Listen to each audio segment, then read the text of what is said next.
Bodybuilding should enhance your lifestyle, not take over it and overhaul it completely.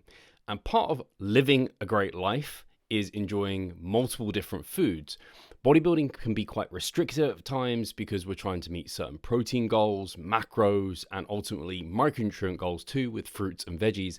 And that can make trying to enjoy meals out, for example, quite challenging. This can look different person to person. It depends on who you are, your goals, and what kind of balance looks like for you. And there are multiple ways to approach meals out or foods that aren't necessarily on your typical meal plan, and it's just important to find the way that suits you best. Some bodybuilders traditionally have had very restrictive meal plans and then had cheat meals or multiple cheat days, what have you. This, to me, isn't a great relationship to have with food. It kind of encourages this restriction and then kind of binge behavior, which I don't think is ideal. I prefer to treat these kind of off-plan meals actually as if they're on plan and they don't derail you from your progress and actually can be part of your bigger picture plan. Think about it like this. A rigid approach snaps under pressure. But if you have a flexible approach, it bends under pressure and can adapt. And so I much prefer people to be flexible and be able to adapt in a variety of different situations versus being so inflexible that they're rigid and their whole plan just breaks down. And so in this video, we're going to talk about my approach to meals out under an example of me specifically in this given situation where myself and Mike Chalice from Team Revive Stronger, who's a coach and physio, went out to eat. And I will also give you some ideas of how you can get to this flexible approach that adapts to your given situation for your goals and doesn't derail you, but helps promote progress long term. So when it comes to meals out, we don't have to be perfect in this situation. We just have to find a way of accounting for it. And again, that's going to differ depending on you, your goals, and it might even depend on just the given circumstances, whether or not you're kind of on holiday for an extended time, or if it's just this odd one-off meal out, or if you're in contest prep, or it might not even be appropriate to eat out at various times, or just in a general fat loss phase or off season, or you're just someone looking to be fitter, healthier, and live a stronger and healthier lifestyle. So I have 4 ways that I primarily like doing this. And like I said, you might pick one of these at various times, or one might suit you at sometimes versus others. And the key again is being flexible and adaptable. So one is like tracking pretty precisely. And as an example of that, you might quite literally go out for pizza, and that pizza place, for example, in the UK, we have somewhere called Pizza Pilgrims. Actually went there not that long ago with the Revive Stronger team as part of our kind of training get together and then some food. I think it was our Christmas get together. We went out for pizza afterwards, and they quite literally have, I believe, calories, may even have macros on the menu. You could quite literally plug that in, and that can be one way to do it. Another is if you went out for that pizza and you didn't have those, is finding Pizza Pilgrims and being like, hey, I've eaten at Pizza Pilgrims, I've had that, it seemed appropriate in terms of size and quantity of calories. I'm actually going to use that in Francomanca, for example, another UK chain. Again, they probably have calories and macros, but it could be neither of these places, and it could have been just like an isolated case. I know, for example, Pizza Express, again, UK, they used to have their macros and calories available everywhere, and these kind of smaller places didn't. So I would just use a Pizza Express pizza that I've had, and then I might put it as like 1.25, so a 25% increase, because I know the Pizza Express one was maybe a bit smaller. So you can do that. So if you have a burger, and you know, hey, actually, I'll quite often do this. I might have a burger out. I'm like, I know McDonald's, and I know what their burger's like. This is like 2 Big Macs here. So I'll just plug in 2 Big Macs. So you can find kind of equivalent values, or even use the values that are on the menu specifically. You can also find supermarket equivalents. So again, this is something I've done where I've searched like, hey, I've got some mashed potato on my plate here. I've eaten the like Tesco pre-made mashed potato, Tesco being a supermarket in the UK. I know we have a lot of American followers, so I don't know, Walmart, maybe they have their own mash, something like this. And then just like be like, okay, I think this is about the equivalent portion of that. And another way of doing it is using cup measurements. Typically, we don't promote cups as a way to measure out food because they can be off by many grams, just because of inherently the cup is just a slightly less precise measurement tool than grams, but cups are quite visual. So you might be able to be like, that looks like a cup of cooked rice. And so you could quite literally search and say MyFitnessPal, find a cup of cooked rice. That'd be totally appropriate for you to be able to be quite precise. And so this first method is the most precise method if that's appropriate to you in the given situation and your goals. The second would be just to track protein and calories. So you maybe just eyeball it based off your understanding of kind of foods and quantities and just be like, this looks like 30 grams of protein because there's a little bit of chicken, it's not that much, maybe a breast worth, and then 10 grams of fat, some to account for the chicken. I know there's a little bit of oil over this rice, and then I don't know, 60 grams of carbohydrates coming from rice and some veggies that I'm eating. That'd be a pretty boring basic meal to have at a restaurant, but that could be an approach that you take where you just don't worry about the other macros, you just focus on, right, let's meet calories and meet protein. And that's something I will say is sometimes when you are logging food from various restaurants, the macros might not be that spot on that they provide you, or they might not even provide macros, but they provide calories. And that's completely fine. That's still having a way of accounting and tracking for it whilst enjoying it. And you could just do a calorie only track. You could be like, right, I feel pretty confident in estimating the number of calories within a meal or a dish or a number of meals and dishes, but actually trying to break it down into its macronutrient compartments is just a little bit tricky and maybe not worth it to you. So you might already be like, right, I'm just going to meet my protein the rest of the day, and then I'm going to kind of log this into my calories, which comes into a tip that I'm going to come on to. The fourth would be to just be mindful. There might be times of which you decide, actually, it's way too stressful to try and even track in this situation. A time that comes to mind for myself was for Pascal's wedding that I went to not that all that long ago, where there was just so much different foods and different quantities, and it was like the whole day, and I was just like, it's actually very challenging to like try and track and log this. I also don't want to kind of try and do it in hindsight because we're inevitably bad at that. So rather than focusing on trying to track and log precisely, I was just mindful. And by mindful, I mean I was aware that I was trying to prioritize protein, try to prioritize fruits, veggies where possible, and portion sizes, and also appetite regulation. So I wasn't trying to stuff myself or starve myself, and I was just keeping a really kind of adult mindset surrounding it and being sensible and smart with my decision making. And that can also be completely fine and appropriate. And again, like I said, you could mix and match between these. It might be that if you're on holiday, every day or every meal is mindful, where you're just going about and enjoying the time, having that element of freedom. Or there might be times of which you're like, right, actually, for this meal of my holiday or this day, we are mostly eating at home, and then I have like one meal out and we're going to a chain restaurant, and I can just track that into my day. Cool. And there might be other days that are more mindful, or there might be other meals where it's like, hey, I can track this pretty precisely because it is a chain restaurant. And then there might be another restaurant where it's like, this is something I'm not used to eating. They haven't got calories or macros on the menu. I actually have very little idea of what this might be. So I'm just going to kind of log it in as 1,500 calories. That seems relatively appropriate.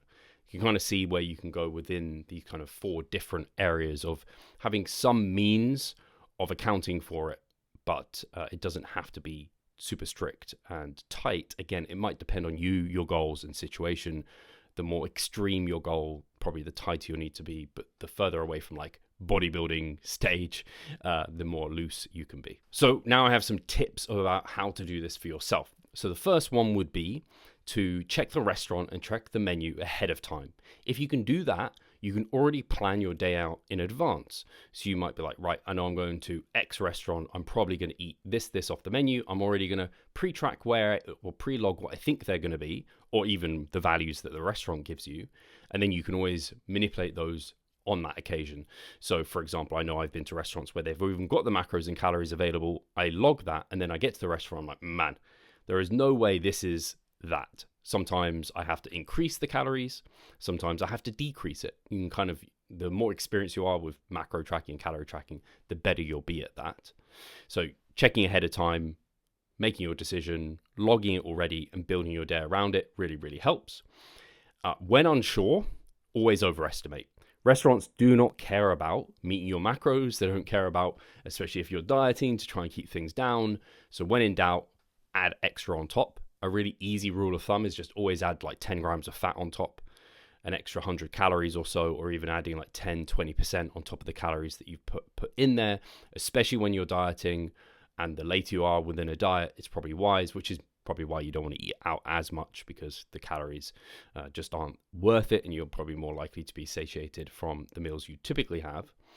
And then the final tip I would give you is log it and move on. There's no point logging it, over obsessing about it, going in and editing it later in the day, and like just you wind yourself up. You can't be perfect. The goal isn't to be perfect or precise, it's to have a means of accounting for it. And again, choosing the appropriate means based off what I talked about, and then leaving it and not obsessing. So in this given situation, what did I do? I knew me and Mike had already booked Uzumaki Ramen, or Uzumaki London. I can't even remember what the restaurant's called. And this is basically an anime-themed restaurant diner with ramen-based dishes and also like curry-based dishes and Asian cuisine in that regard. And I know I wanted to get ramen there because that really appealed to me. I'm in a kind of recovery, also like off-season phase at the moment. So in terms of like goals, that gives you some picture. But I'm also a professional bodybuilder, so I take my bodybuilding very, very seriously. I take my nutrition very seriously. Also, in regards to being with Mike, another bodybuilder who takes things very, very seriously, it was very social appropriate to be able to be kind of stricter if you wanted to be versus looser, just given the environment, very low stress to be able to do that sort of thing. But regardless, check the menu beforehand. They are a standalone restaurant. They don't have their calories or macros online. And all I did was, okay, looking at the items on the menu, this one seems like it fits with my preferences and also my goals at the moment. And it was like their beef ramen dish. And I was like, right, Wagamama have their calories and macros available on their website and on their menu. I think they're pretty damn precise. And I'm going to find a beef ramen dish that seems very equivalent to the one that I'm having there. So I plugged that in beforehand. Also just plugged in a few other things that I thought I might want to eat. They had like some fried chicken, and they had some like rice, various side dishes and things. I plugged those in just so I had plenty of calories available for that. And I kind of played the rest of my day and rest of my meals around that. I planned the rest of my meals and days around that. And also something I did as a bonus tip, you can actually look up the restaurant, but also look up the meals. And so you can get examples of how it comes out. So for example, I know that with the fried chicken, it was literally just like a chicken breast fried, and there was like a side of cabbage. So I was like, man, I could easily track a kind of chicken breast of average size that's fried, breaded, whatever. And like, that's going to cover my bases. And I looked up the beef ramen dish. It looked very similar to what I might expect to get at Wagamama in terms of portion sizes and everything there. So I was like, very pleased that that was going to be absolutely close enough. And so that can be very, very helpful. Now, when we got to the restaurant itself, ordered that. I had the side of the rice. I didn't have the chicken. And I kind of can see the rice ball or triangle. I forgot what it's called. The onigiri, maybe. Anyway, I saw that and I was like, okay, that looks like just under 200 calories to me.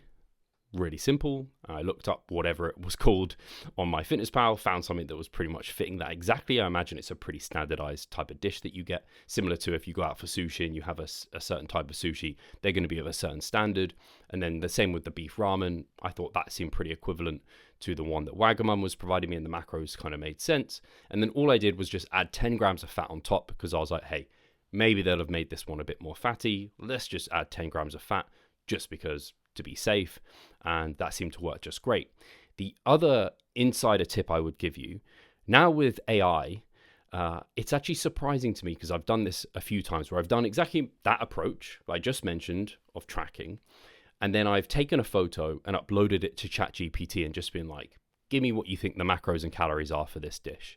And I give them as much information as I can provide about it. I might even tell them, hey, I don't know, if I had a pizza and I dabbed off some of the oil that was put on top, I'd be like, I dabbed off the oil with a sheet, a napkin, what have you. And it will give me macros and calories. And I'm actually surprised how often it is bang on and I am bang on. It's like it will give you a range of where it thinks the calories are, and then you can work within that. That might even save you tons of the hassle of what I mentioned in terms of those other tips, where you can literally take a photo of your meal and pump it into ChatGPT, and again, try and give it as much information as possible, give it some references, and it will give you like a really useful number to then just plug and go with, to be honest. And you may even be able to tell it like, hey, you slightly overestimate, and it'll probably give you that. I haven't used ChatGPT enough for those sort of situations to know if that's like a very workable thing. But so far, when I have used it, and I actually used it in this situation, it gave me, I'd already worked out exactly what I thought I was going to run with, and it pretty much gave me exactly those things. So I think it can be really useful in such situations. And the other note is, when you do eat out, the next day is going to be funky in terms of scale weight, more than likely. It's not a typical day. You don't eat out every day. And certainly I had the rice ball and I had soy sauce on it. Then the actually beef ramen I had, already highly sodium dense. And I tried some like special salts on the table. I put a bit of salt on it. Lots of sodium. That leads to water retention. So I knew the next day my scale weight was going to be elevated. In such situations, I typically either don't weigh in or I weigh in just to see what the number is, and I count it as bad data because it's going to skew my weekly average. It's going to throw things off. So I just discount it. And I think that can work really well for people, again, where they're trying to use their good data for calorie adjustment and to know if they're on track. And also for people that kind of get a bit put off by eating out because of the impact it has on the scale and they're a bit emotionally attached to it. Just don't weigh in the next day. Get back to a normal day or two of eating. Some of us are a bit more sodium sensitive than others in terms of how much water it kind of can lead to and how quickly they kind of essentially pee that out and normalize. So just bear that in mind as well. So it was a fantastic meal. Had a really good time. If you love anime, I highly recommend going down to Uzumaki Ramen for some nice food and, importantly, a great atmosphere. So some closing points. Remember, bodybuilding should always enhance your lifestyle and not take over it. That means including social, meals out, that sort of thing. Think about the cultural implications, special occasions, just those implications, relationship building, that's part of it too. It's just a fundamental part of life. You've got to be able to be adaptable to given situations, which means being flexible. Now, cheat meals, and the reason I don't like those is because it encourages a black and white relationship with food and a healthy relationship with food. It encourages restriction and binging, and I don't like that approach. I much prefer a goal-driven approach that's much more amenable and flexible and more goal-driven. So I think that's why cheat meals aren't my preferred way of doing things. And then the key is basically to find an approach that suits you and your goals at the time, and choosing the approach that is going to provide you the least stress. I think that's part of also eating out is going to be an enjoyable, low stress sort of environment. So whichever of those provides that is really, really great. And also recognize it gets easier and better over time. It might be uncomfortable at first, but like anything, the more exposure you get to it, the more skilled you get at it, the more experience you have of going kind of through it and knowing that it isn't setting you off track, the better you'll be at doing it. And yeah, guys, hopefully this has been helpful. If you have any questions, comments, leave them below. Please do subscribe, give us a thumbs up. I highly appreciate it. And otherwise, this is stuff that we work with our clients with all the time and educate them on and work through with them. And so, like, again, making sure bodybuilding is complementing our clients' lifestyles is hugely important to make the process sustainable. Muscle growth, especially for naturals, is a slow burn. So you have to make it kind of suit your lifestyle. Otherwise, you're just going to give up and not adhere long term. So it's super important to us. So if you are interested in highly personalized coaching, then definitely check out our coaching in the description. Otherwise, we'll catch you in the next one. Take care.